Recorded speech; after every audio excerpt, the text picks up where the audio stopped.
Imagine retiring to the Caribbean coast of Colombia. Sunsets that paint the sky like fire, carnivals that pulse through your veins, warm air that wraps around you like freedom itself. That's exactly what I thought I was getting, but instead I ended up paying gangsters $650 a month just to stay alive, until I lost everything. If this story makes you think twice about chasing a dream abroad, hit subscribe, because these are the stories no one tells you, the ones that could save your life. My name is James. I'm 57, from Michigan. My family ran a small restaurant back home, Midwest BBQ, the kind that kept 3 generations of customers coming back year after year.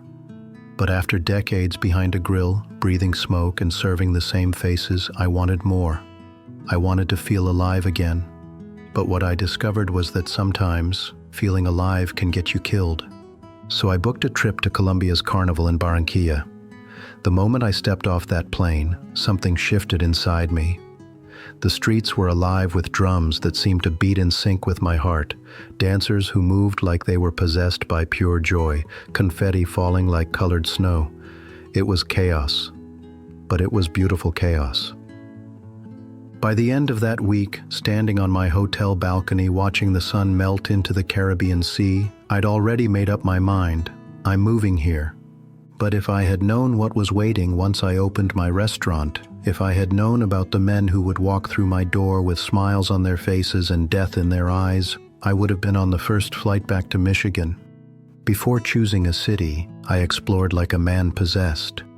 Cartagena, romantic, with colonial walls glowing golden at sunset, but expensive and crawling with tourists. La Guajira, the desert colliding with the sea in a way that defied logic. Wayu kids running wild in sand dunes that seemed to stretch to infinity. It felt raw and untamed and real. I thought, this is it, my new chapter. But here's what no travel blog tells you.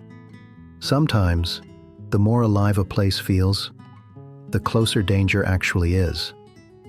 I chose Barranquilla, less touristy than Cartagena, but buzzing with music and opportunity. The city had an energy that reminded me why I fell in love with Colombia in the first place. I found a perfect location, corner spot, high foot traffic, reasonable rent.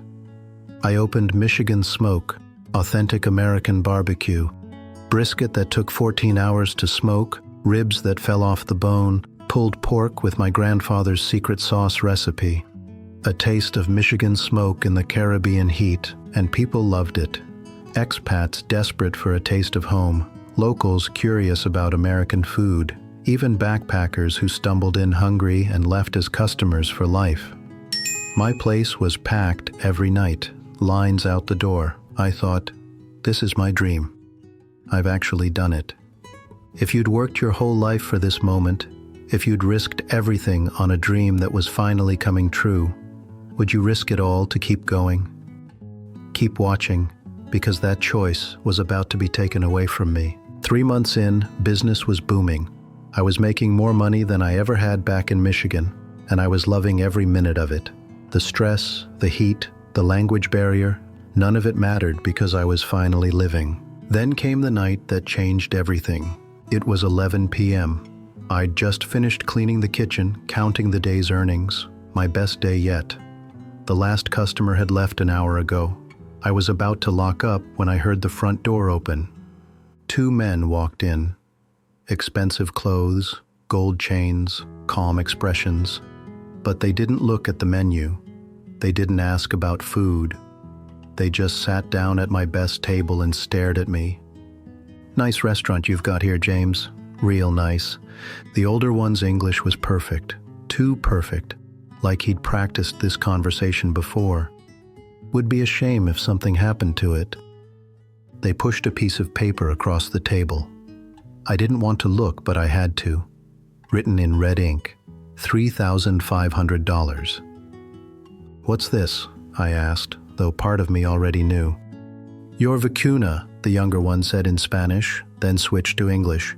Your vaccine protects you from problems. What would you have done in that moment? You're alone in a foreign country, facing two men who clearly weren't there to negotiate. Would you have paid? Would you have called the police? Would you have fought back? I paid. God help me, I paid. I told myself it was just once. Just the price of doing business in Colombia. Every country has its costs, right? Taxes, permits, bribes. This was just different. But as I handed over that envelope stuffed with bills, money I'd earned serving brisket to families, money that represented my dream, I knew I was making a deal with the devil. That payment was only the beginning of my nightmare. A month later they returned. Same table, same calm expressions, but this time the paper said $650, monthly. Wait, I said, I already paid. We had a deal. The older one leaned back and smiled, not a friendly smile, the kind of smile a shark gives before it bites. That was the installation fee, James. This is maintenance. I can't afford $650 a month, I said. You can't afford not to pay $650 a month, the younger one replied. You want to stay healthy? You want your customers to stay healthy? This is how it works. From that day on, everything changed. Every plate of ribs I served felt like it already belonged to them. Every dollar I earned felt borrowed. Every smile from a happy customer felt hollow because I knew where a chunk of that money was going. I tried to make it work. I raised prices, cut costs, worked longer hours. But $650 a month might as well have been $6,500 when you're already living month to month. The restaurant that was supposed to give me freedom became my prison. How long would you have lasted? How many months of paying protection money before you'd have walked away? Because I hung on longer than I should have. Much longer. I made that payment for 8 agonizing months. 8 months of watching my dream die $1 at a time. 8 months of jumping every time the door opened after closing. 8 months of wondering if today would be the day they decided $650 wasn't enough. By month 8, I was done. Not just financially, emotionally. The fire that had brought me to Colombia in the first place had been extinguished, suffocated by fear and extortion. When I finally closed Michigan Smoke for good, I did the math. $37,000. Gone. Equipment, staff wages, rent, renovations, permits, and yes, the Vacuna. $37,000 that represented 15 years of saving, planning, and dreaming. I locked the door of my restaurant for the last time, left the keys on the counter next to a note that simply said, "I'm sorry," and walked away from everything I'd worked for. But I wasn't done with Colombia. I just had to find a way to survive it. 3 days later, I packed what I could carry and bought a bus ticket to Bucaramanga. No carnival, no tourists, no business opportunities, just mountains, quiet streets, and a chance to disappear into early retirement. The 7-hour bus ride felt like traveling to another planet. Every mile between me and Barranquilla felt like breathing again. Now, I live peacefully in a small apartment overlooking the Andes.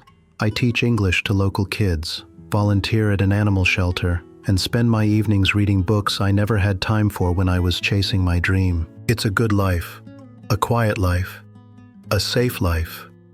But the dream of running my own place, that died in Barranquilla, suffocated by fear and blood money.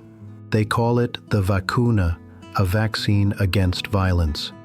The logic is twisted but simple. Pay us, and nothing bad will happen to you. Don't pay us, and something very bad will happen to you. For me, it wasn't a vaccine. It was poison that slowly killed everything I'd worked for. The most dangerous part? It almost worked. I almost kept paying. I almost let them turn my dream into their retirement plan.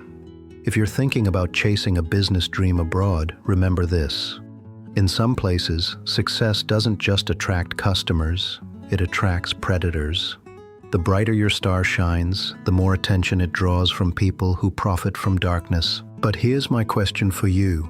What would you have done differently? Would you have kept fighting, found another way, or cut your losses like I did. And if you're planning your own adventure abroad, whether it's business, retirement, or just escape, what precautions are you taking? Because I guarantee there are things about your destination that no guidebook will ever tell you. Tell me in the comments below what you think you would have done. Share your own stories if you've faced similar situations abroad. And if this story opened your eyes to the hidden dangers of living the expat dream, don't forget to like, share, and subscribe. Because the next story might be the one that saves you from making the same mistake I did. Sometimes the most valuable lessons are the ones that cost everything to learn.